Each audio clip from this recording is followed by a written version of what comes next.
안녕하십니까. 80억 세계인의 성씨 일본편 강의를 맡은 이보순입니다.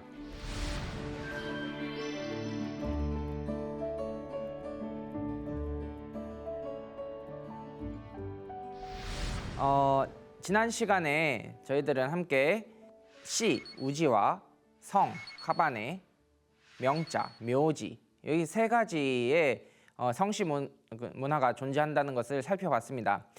간단하게 지난 시간에 복습을 함께 해보면요. 시라고 하는 게 일본에서는 우지라고 읽히고 자신의 소속 권력 집단명을 이야기한다는 것을 이야기했습니다. 그래서 이 시족이 굉장히 일본에서는 중요한 역할을 하고 반드시 혈연 집단이 아니었기 때문에 능력 있는 사람을 자신의 시족에 들인다든지 전혀 이제 집안과 관련이 없는 사람이 자신이 이 시족이 되고 싶다. 그러니까 중요한 건 이 시족의 시조를 자기도 시조로 모시겠다라는 전제하에 시족장의 허락을 받으면 그 소속 집단에 들어갈 수 있었다. 그래서 그 씨가 될 수 있었다라는 것을 이야기했습니다. 그리고 우리나라에서 이제 성이라고 쓸 때 쓰는 그 성성자를 써서 일본에선 카바네라고 하는데요. 그 카바네는 우리나라와 다르게 그 왕에게 하사받은 거는 같지만 신분을 의미하는 것이었다. 실질적으로 그 카바네를 그 성을 자신의 이제 대표 이름으로 쓰지는 않았다라는 것을 말씀드렸습니다. 그래서 일본의 역사서에도 일반적인 책들은 이제 이 성을 거의 표기를 안 해요. 카바네를 거의 표기를 하지 않고 단순히 이제 시와 그 명, 그 어떤 시족의 누구 이런 식으로 이야기를 한다는 것을 말씀드렸습니다. 마지막으로 이제 명자, 묘지라고 읽는데요. 이 장음이죠. 묘지라고 읽는데 이거는 이제 그 12세기 무렵에 이제 지방으로 이제 파견된 그 무사들이 자신의 지배지를 자신의 아이덴티티, 자신의 닉네임으로 쓰면서 시작된 단어가 이 묘지라는 거고요. 나중에 이게 12세기에 미나모토노 요리토모가 이걸 이제 공식화 시켜주면서 교토에 사는 귀족들조차 이제 자신들의 이제 편지라든지 이런 거 했을 때 자신들의 아이덴티티를 명확하게 하기 위해서 이 묘지라는 것을 쓰게 되었다라는 이야기를 했습니다. 그래서 지난 시간에 함께 살펴봤는데요. 그 아베 신조, 사카모토 료마, 오다 노부나가 이렇게 우리가 잘 아는 이제 근세 이후에 사람들의 이름, 중세도 포함해서 중세 이후에 그 사람들의 이름은 묘지예요. 그 앞에 나오는 게 시가 아니고 성이 아니고 묘지입니다. 묘지라는 걸 잘 인식을 하는 게 중요하고요. 성을 한번 살펴보면 이제 고대의 역사의 대표적인 인물로 소가노 오오미 에미시, 후지와라노 아손 카마타리 지난 시간에 살펴봤지만 이렇게 성은 5세기 이후에 이제 6세기, 7세기까지 이제 대부분 이제 6개의 성을 사용하다가 40대 텐무 왕이 이제 자신의 쿠데타가 이제 성공을 한 이후에 자신을 따랐던 그 신하들에게 그 높은 지위를 이제 내려주기 위해서 새롭게 팔색성 야쿠사노 카바네라고 하는 거를 만들고 이제 거기에 따라서 이제 성을 나누어 줬다라고 이야기를 했습니다. 그리고 마지막으로 미나모토노 요리토모, 사카노우에노 타무라마로라는 이제 고대의 인물들의 이름을 이렇게 볼 때는 제일 앞에 나오는 미나모토, 사카노우에라는 거는 이제 시종명이 된다. 우지라고 해서 쓰였다라는 것을 이야기를 했습니다. 그러면 이제 좀 이제 환기하는 의미에서 한 가지 질문을 드려보겠는데요. 일본의 왕들은 성이 무엇일까요? 우리나라 이제 고려라고 하면 이제 왕씨가 이제 왕들의 성이었고, 조선은 이제 전주이가가 이제 성이고, 그다음에 고구려는 이제 고씨 또는 해씨 이렇게 성을 썼었잖아요. 일본은 왕들이 자신들의 성을 뭐라고 이야기를 했을까요? 특이하게도 일본의 왕들은요 성이 없습니다. 그래서 이름만 가지고 있어요. 지금 일본의 그 레와 천왕이라고 하는 레와 왕이라고 하는 사람은 이제 나루히토라는 이름이죠. 그 나루히토는 이제 성이 없고요. 나중에 이제 지금 현재 우리가 불리는 거는 이제 레와 천왕이라고 불러요. 레와 왕이라고 부르는데 그건 연호입니다. 이 성이 아니에요. 그리고 지금 이제 퇴위를 해서 상왕이 된 그 아키히토 천왕도 아키히토가 이름이고 성이 없습니다. 일본의 고대 이제 역사를 보면은 이제 중국에 서신을 보낸다든지 할 때 자신들의 성을 야마토, 외라고 쓰고 야마토라고 표기는 했어요. 하지만 일왕들은 그 대대적으로 성을 쓰지 않아요.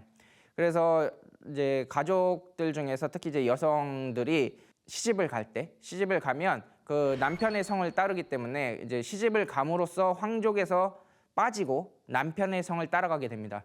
그래서 황족들에게 성이 붙는다라고 하는 거는 그 자신들의 이제 황족에서 빠진다라는 의미가 있습니다.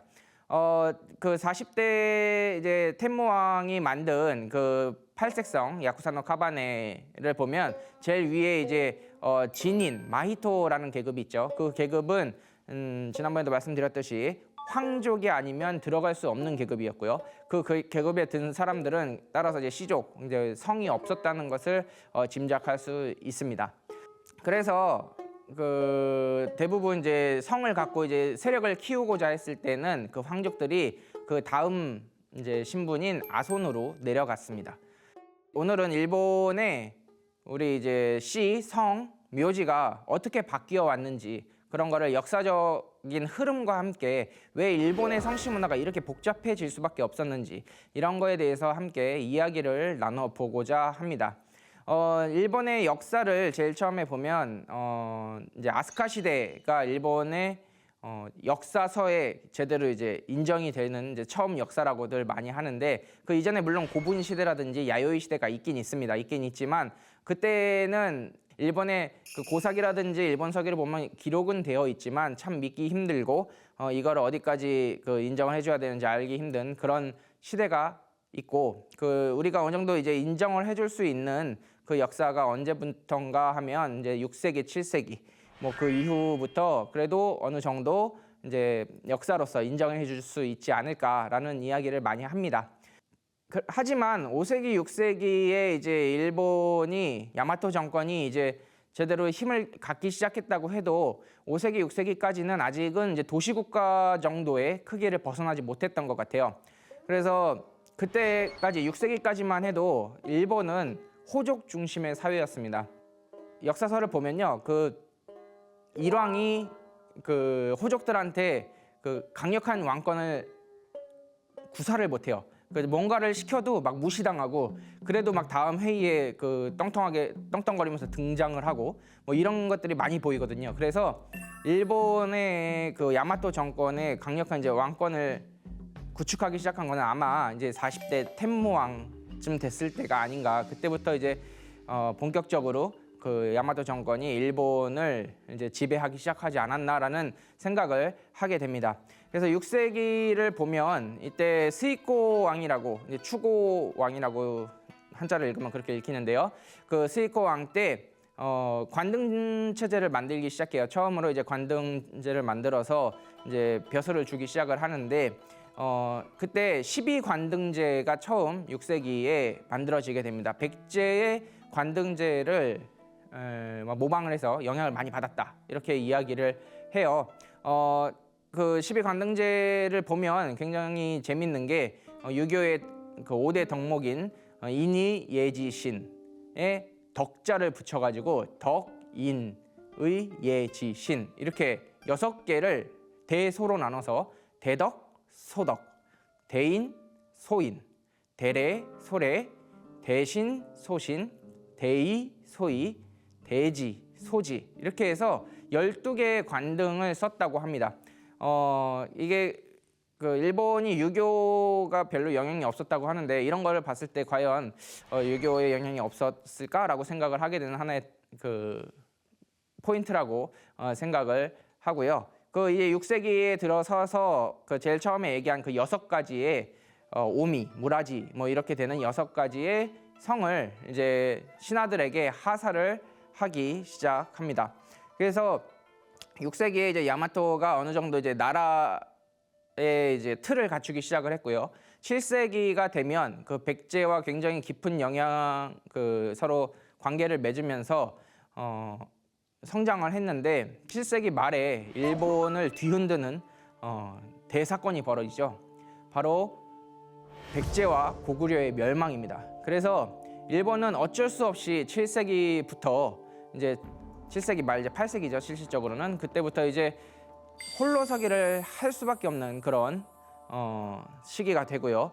그때 이제 백제의 부흥을 위해서 38대 텐지왕, 천지왕이라 그러죠. 38대 그 천지왕이 텐지왕이 일본의 병사 2만 명을 백제 부흥군으로 지원을 했으나 결국 그 2만 명의 지원병과 그 부여풍이라고 하는 그때 이제 대장군 그때 중심 역할을 했던 그 왕자가 패배를 함으로써 나당 연합군에 패배를 함으로써 결국은 백제의 거의 모든 이제 정치 세력들이 외로 유입이 되고 그 일본은 홀로서기를 할 수밖에 없는 그런 상황이 놓여지게 됩니다. 그 상황에서 신라의 영향을 받아서 신라의 그 힘을 등에 업고 그 38대 천지왕 텐지왕의 아들인 39대 홍문이 왕이 됐을 때 코분이라고 일본어로 그러는데요. 그 코분 왕이 됐을 때 쿠데타를 일으켜서 정권을 잡은 사람이 40대의 텐무왕이에요. 텐무왕이에요. 그래서 그 천무인데 그 왕이 이제 자신의 쿠데타를 성공한 것을 기념을 하고 그 일본을 그 중앙 집권의 강력한 국가로 하기 위해서 712년에 처음으로 일본의 역사를 정리를 한 고사기를 편찬을 하게 됩니다.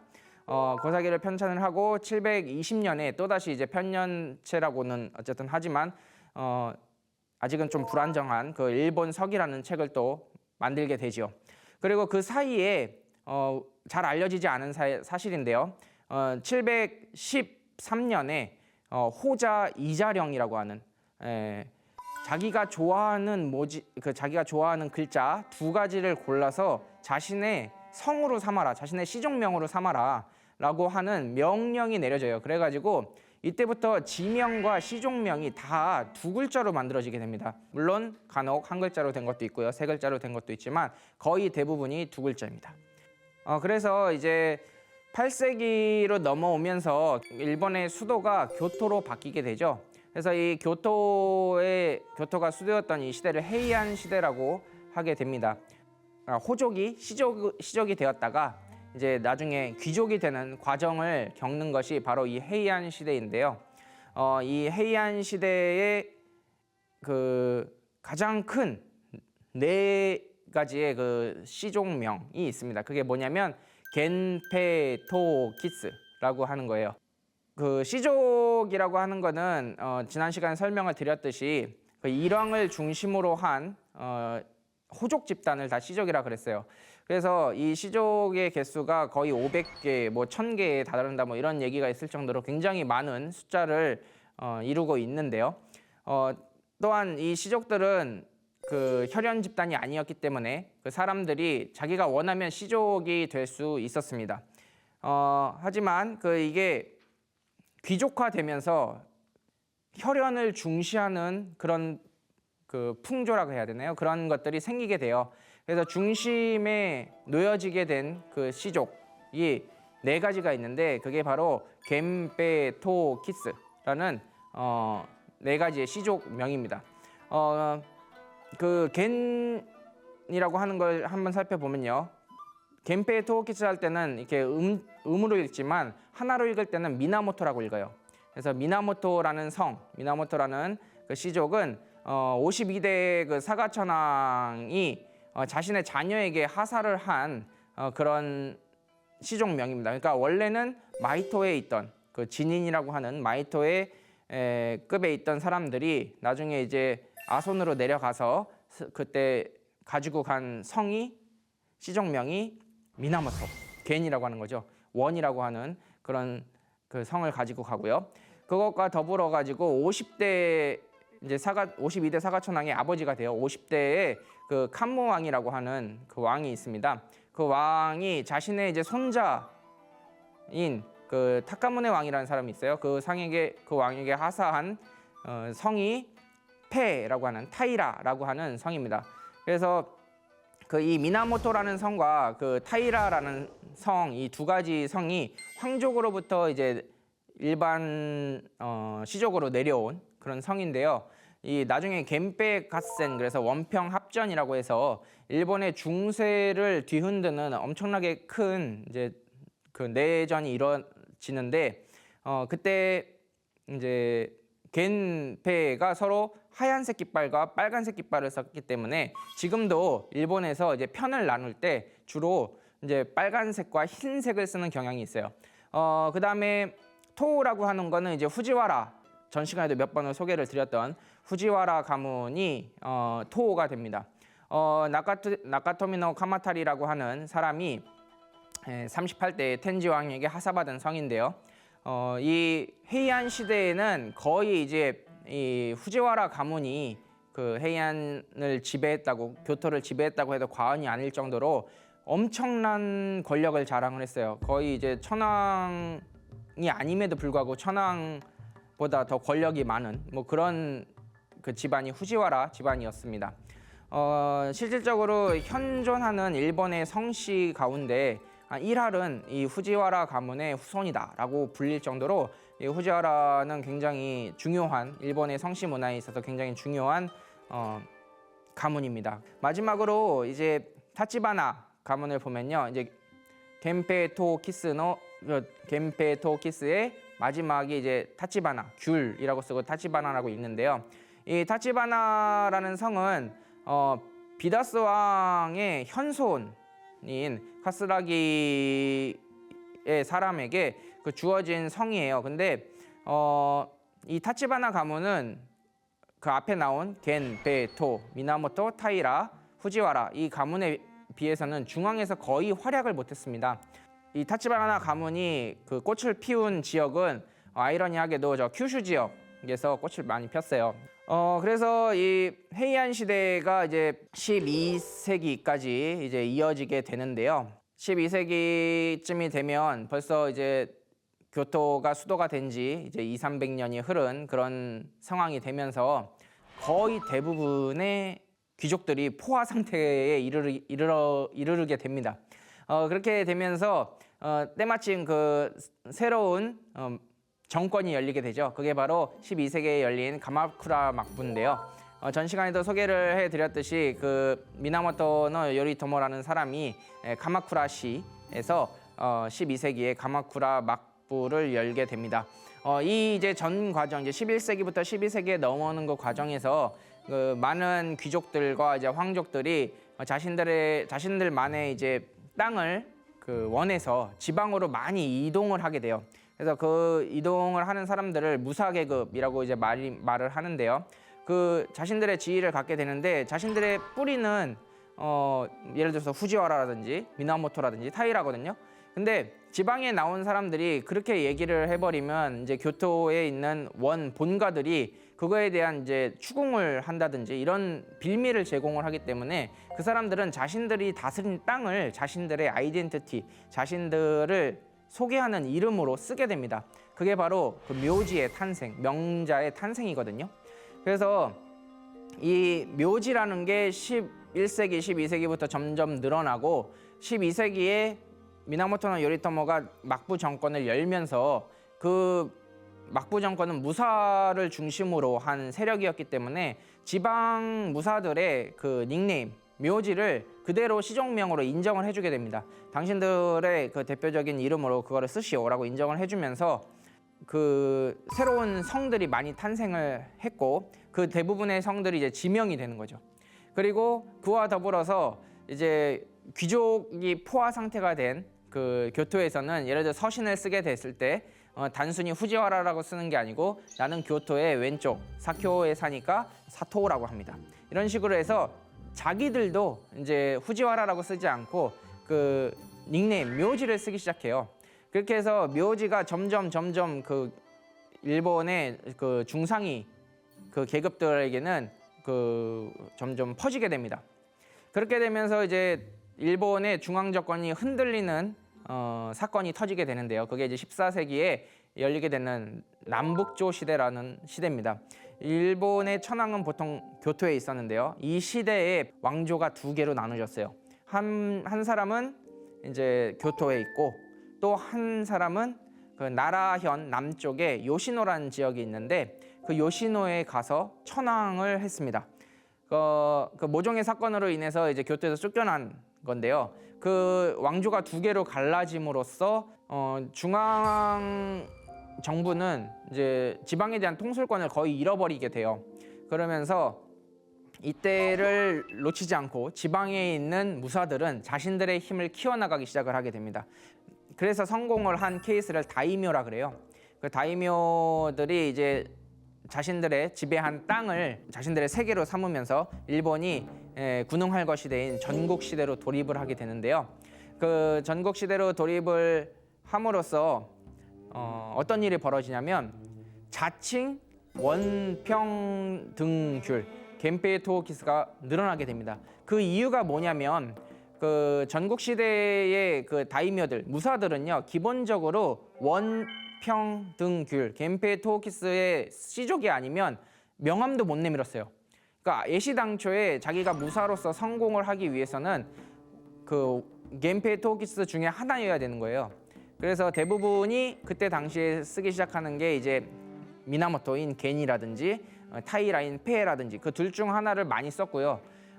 후지와라라는 건 이제 귀족, 이제 문신들이 많았기 때문에 그 미나모토라든지 타이라에 비해서는 그 많이 쓰이진 않았습니다. 하지만 그 다이묘까지 성장을 한 그 무사들은 대부분이 그 자칭 겐페이 토호키스, 겐페 중에 하나였습니다.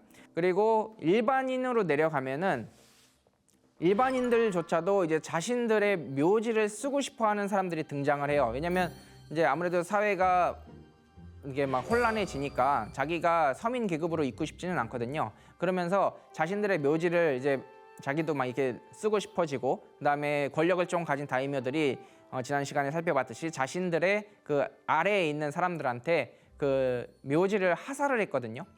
그래서 묘지를 하사를 할 때 이제 어떻게 했느냐를 보면은 자기들이 묘지를 붙인 방법과 똑같은 방법으로 묘지를 거의 다 이제 하사를 하게 되는 거죠. 그래서 대부분이 그 마을에 살고 있는 그 지역의 이름을 붙여주게 됩니다. 특히나 이제 옛날 사람들은 이제 지역 간의 이동이 거의 없었기 때문에 한번 그렇게 정해지면은 거의 계속 그 이제 묘지를 쓰게 되는 거예요. 그래서 이제 일본의 대부분의 이제 마을이 생긴 구조를 보게 되면 뭐 우리나라도 마찬가지겠지만 배산 임수, 이제 등에는 이제 산을 끼고 앞에는 강을 끼고 그 다음에 이제 그 사이에 이제 농사를 짓는 그런 스타일로 마을이 구성이 되어 있습니다.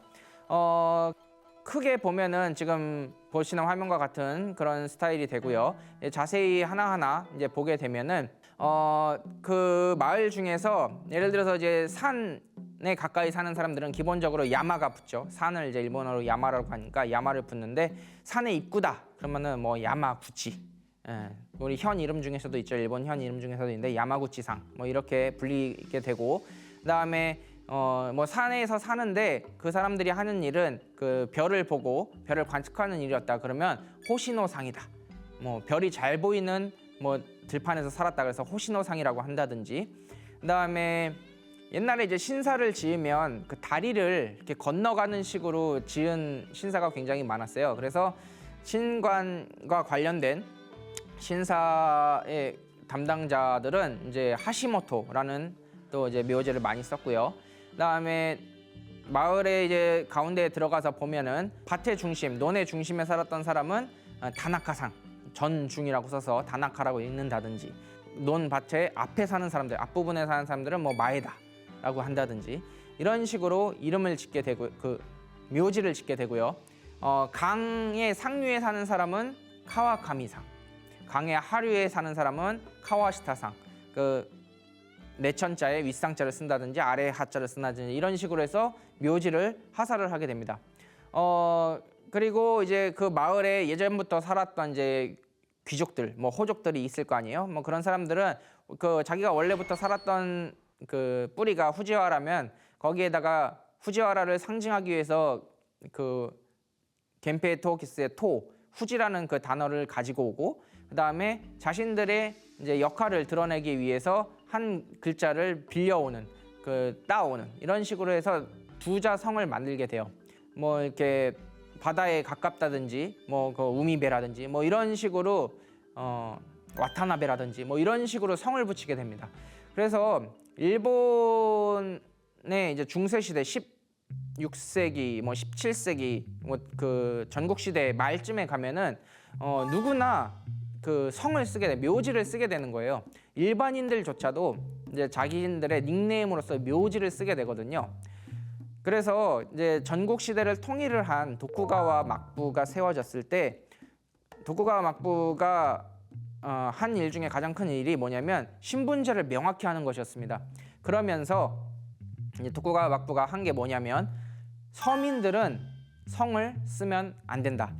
성인들은 묘지를 쓰지 말라라는 칙명을 내립니다. 그래서 그 에도 시대의 역사를 보면은 그 대외적으로는 이제 묘지가 표기가 안 돼 있어요. 귀족들, 그 무사들 중에서도 그 상급 무사들만 이제 묘지를 쓰고요. 이제 뭐 하급 무사들조차도 묘지를 쓰는 무사들이 거의 없을 정도로 철저하게 그 성명을 구분을 해서 이제 쓰게 됩니다. 하지만 그건 이제 대외적인 거고요. 왜냐하면 한번 만들어진 그 마을에서 한번 정해진 닉네임이 그렇게 쉽게 사라질 리가 없죠. 그래서 그 마을 안에 사는 사람들끼리는 그 묘지를 썼다고 해요. 그게 이제 어디에 남아 있냐면 일본은 사람이 죽으면 이제 절에 들어가서 그 절이 그 사람의 묘지를 관리를 하거든요. 그러면은 그 무덤을 만들 때 어느 집안에 누구 이런 식으로 써야 된단 말이죠. 그럼 그때 봤을 때 기록을 한 그 기록장이 지금도 여러 남아 있는데 그 안을 살펴보면은 일반인조차도 에도 시대에 그 묘지를 계속 썼다라는 것을 알 수 있습니다. 그래서 250년 정도 이제 에도 시대가 유지가 되고요. 이제 일본이 근대화를 맞이하는 이제 19세기가 되면요. 어떤 일이 벌어지냐면 하급 무사에 의해서 나라가 전복이 되죠. 그걸 이제 메이지 유신이라고 하는데 아까 말씀드렸듯이 에도 시대에는 하급 무사들은 성이 없었습니다.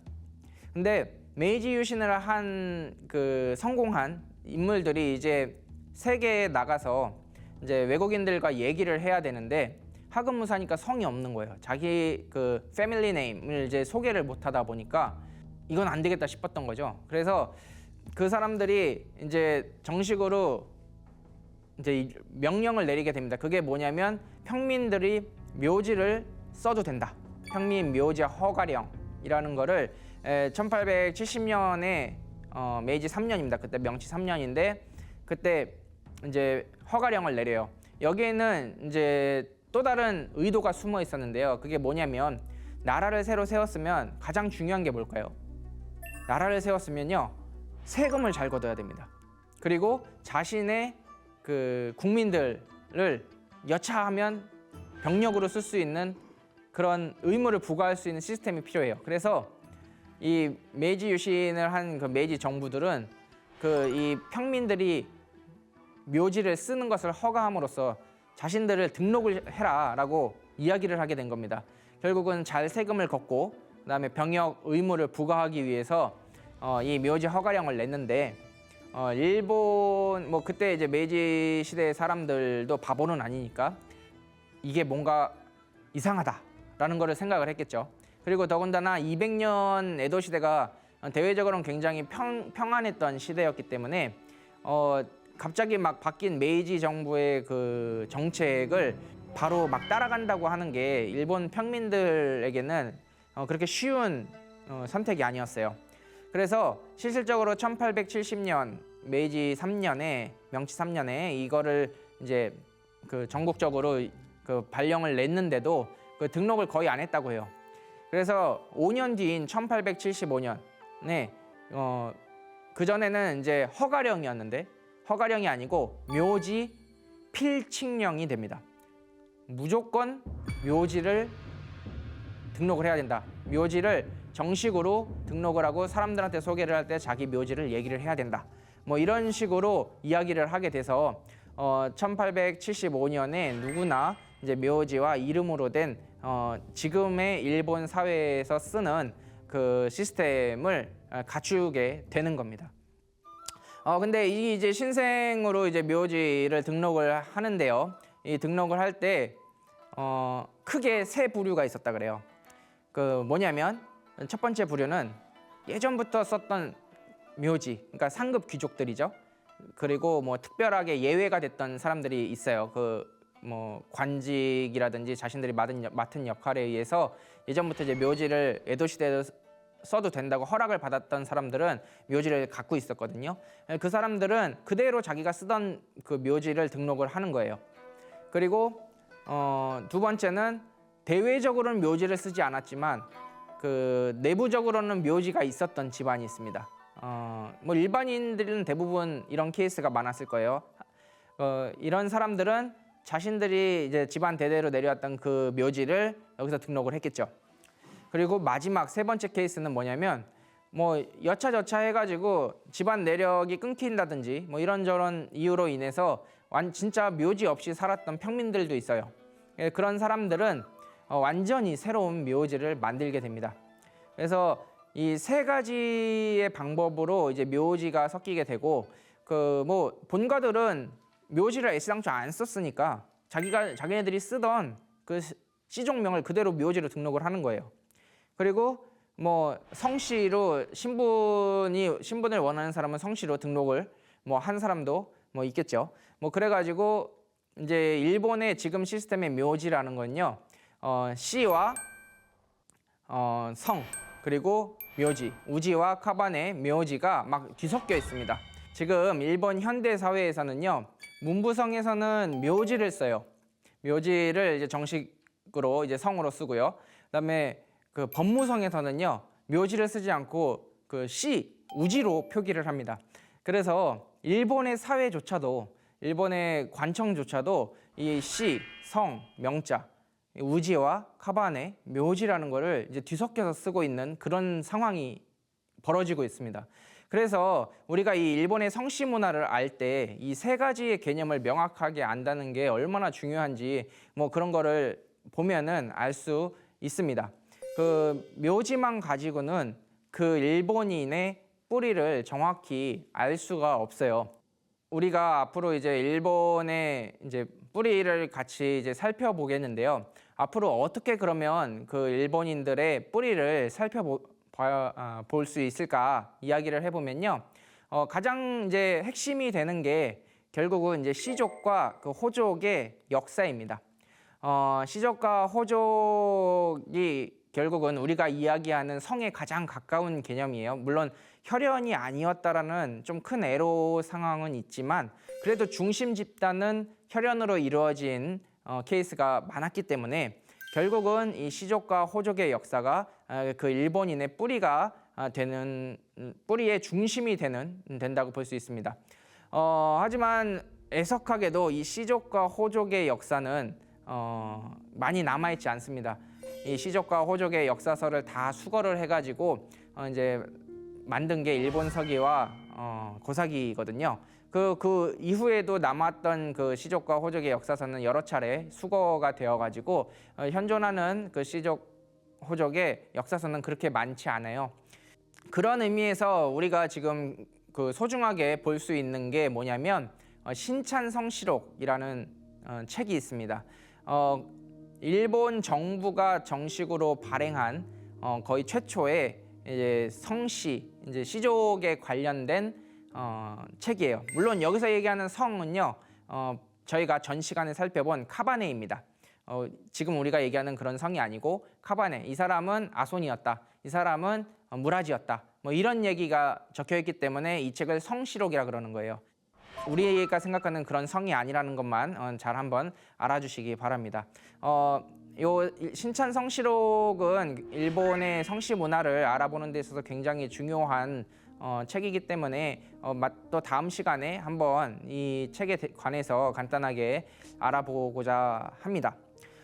그리고 또 다른 것들 중에서 중요한 그 자료가 되는 게 뭐가 있냐면 지명이에요. 시족이 이동을 해서 만든 게 지명인 게 굉장히 많습니다. 물론 이제 무사들이 가서 그쪽 지명을 취해서 이제 묘지로 삼았다라는 것도 말씀을 드렸지만 그 시족들의 이동을 잘 이렇게 살펴볼 수 있는 그 가장 중요한 키포인트는 어떻게 보면 지명에 있다고 봐도 과언이 아니에요. 현재 일본의 그 묘지, 지금 쓰는 묘지의 약 80%가 실질적으로 이 지명으로 이루어졌다는 겁니다. 하지만 이 지명에도 방금 말씀드린 그 함정이 있죠. 뭐냐면 마을의 형태에 따라서 묘지를 만들었기 때문에 똑같은 뭐 야마구치, 산 아래에서 사니까 야마구치라고 해도 그 사람이 산 지역은 다르다는 거예요. 우리가 같은 성이면 우리나라 같은 경우는 그렇게 본관이 엄청나게 많지 않기 때문에 얼추 어느 정도 이제 이 사람의 뿌리를 유추할 수 있잖아요. 근데 일본 같은 경우는 그게 안 되는 거예요. 단순히 묘지만 들어서는, 지명만 들어서는 이 사람의 뿌리가 어딘지를 알 수가 없습니다. 그래서 항상 이 지명 연구와 성씨, 시족 연구, 시족의 역사 연구는 함께 이루어지고 있습니다. 이거를 함께 알지 못하면 일본의 성씨 문화를 제대로 이해했다고 이야기를 할 수가 없어요. 그리고 이와 더불어서 좀 더 디테일하게 그 정보를 얻을 수 있는 게 뭐냐면 지명이 있는 곳 플러스 우지가미 신사라 그래가지고 그 시족의 신을 모신 신사가 있어요. 일본에서 모시는 그 일본 신사에서 모시는 신이라는 건요 대부분이 자신들의 조상신입니다. 그 시족의 그 시조를 모셨다든지 예를 들어서 그 시족에서 이제 유명한 어떤 공적을 세운 사람을 모셨다든지 이런 게 신사거든요. 그 전에 말씀드렸듯이 시족은 결국은 시조 같은 시조를 모신다는 것이 대전제로 들어갔기 때문에 그 시조를 모시는 신사, 우지가미 신사, 그 신사가 그 지역에 있느냐 없느냐 그것도 굉장히 중요한 그 성씨 문화 연구의 중요한 포인트가 돼요. 그리고 또 신사에 따라서는 그 신사에 전해 지난 역사를 기록한 기록서가 또 있다든지 이런 것들이 있기 때문에 우지가미 신사가 또한 중요한 포인트가 됩니다. 하지만 이 메이지 유신을 하면서 이제 황국 사관이 생기고 이 천황 중심의 일왕 중심의 역사관을 세우는 과정에서 신사의 역사 또한 굉장히 많이 왜곡이 됐습니다. 그 자신들에게 불리한 신사는 막 폐사를 시킨다든지 관리를 일부러 안 해서 점차 축소되게 한다든지 기록을 불태운다든지 뭐 수거한다든지 뭐 이런 등등의 일이 벌어져 가지고요. 이 우지가미 신사에서 정보를 얻는 것 또한 그렇게 쉽지가 않습니다. 하지만 그 우지가미 신사가 있다는 것 자체만으로도 그 지역의 호족이 살았다라는 것을 증명해 줄 수 있는 굉장히 중요한 하나의 포인트예요. 그래서 지명과 시족의 역사 그리고 이 우지가미 신사 이 세 가지를 중심으로 이렇게 같이 살펴보면서 앞으로 우리가 이제 성씨 문화를 살펴보고자 하는데요. 마지막으로 대전제로 깔려야 되는 게 있어요. 뭐냐면 우리가 그 일본어의 특성에 대해서 이해를 좀 많이 해야 됩니다. 예를 들면요, 이 아베와 아베 요 한자 두 개가 서로 다르죠. 하지만 발음은 아베예요. 그 안자를 써서 아베로 쓰기도 하고 그 하자를 써서 아베를 쓰기도 하는데요. 이게 과연 다른 집안이냐? 우리가 한국 사람들 기준으로 생각을 하면 한자가 다르니까 다른 집안이죠 라고 이야기를 하시는데 일본의 입장에서는요. 한자가 달라도 같은 집안일 가능성이 굉장히 큽니다. 왜냐하면 일본어라는 건 기본적으로 음차 언어예요. 그 우리나라의 옛날 이두 표시를 썼듯이 소리를 한자로 표기를 한 것뿐이에요. 그렇게 해서 정착이 되었기 때문에 같은 발음이면 기본적으로 같은 거다라고 인식을 한 상태에서 살펴봐야지 한자가 다르다고 해서 무조건 다르다고 보면은 금방 벽에 부딪히게 됩니다. 예를 들어서요, 제가 이제 몇 번을 소개를 한 이 소가라는 가문이 있죠.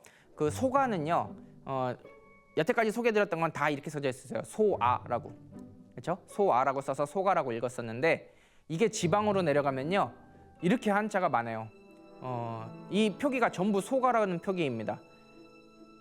이게 왜 이렇게 되냐면 방개들이 주로 지방으로 내려가잖아요.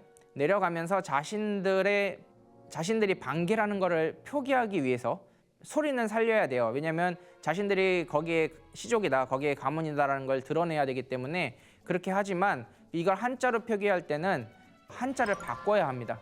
원 한자를 써버리면 이제 직계한테 어떤 나중에 추궁을 들을지 모르기 때문에 그런 걸 피하기 위해서라도 자신들은 이 지역의 소가다, 이 지역의 이제 중심 세력이다, 이런 거를 새로 세우기 위해서 한자 표기를 다르게 합니다.